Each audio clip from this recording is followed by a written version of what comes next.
The first round of negotiations between Ukraine and Russia since the fighting began ended without an agreement. Hello, I'm Steve Eager. And I'm Heather Hayes. Both sides say they are open to talking again. It's now day 5 of Russia's invasion. During that time, many families have had to hide underground. Some took the long journey to try to escape, while many others stayed to fight. Oil giant Shell announced today it is pulling out of Russia and cutting other ties to the country, yet another economic blow. Fox 4's Alex Boyer tells us how the U.S. is now stepping up its support for Ukraine. Alex.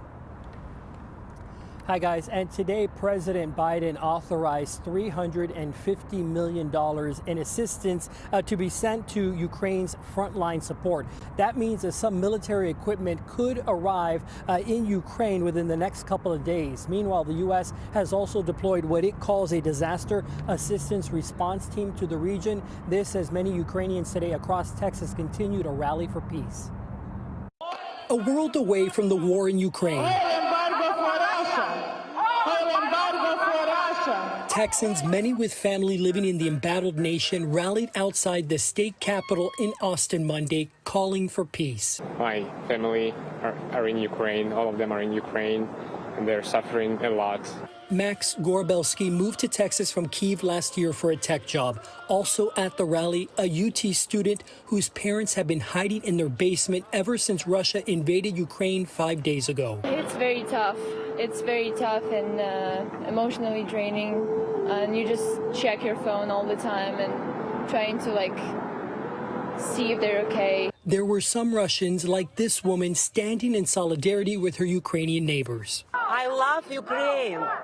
It's my life now. My mom and my oldest daughter live in Ukraine now. The United Nations General Assembly held an emergency special session Monday, and the White House condemned statements made by Vladimir Putin after he ordered Russia's nuclear weapons to be prepared for increased readiness. And we think provocative rhetoric like this regarding nuclear weapons is dangerous, adds to the risk of miscalculation, should be avoided, and will not indulge in it.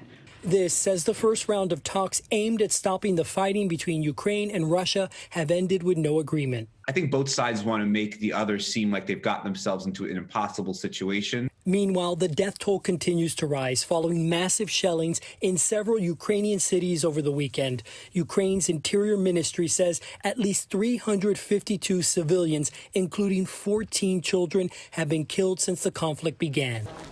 People in Kyiv could be seen lining up at grocery stores for food. The West continues to hammer Russia with sanctions, threatening an already shaky Russian economy.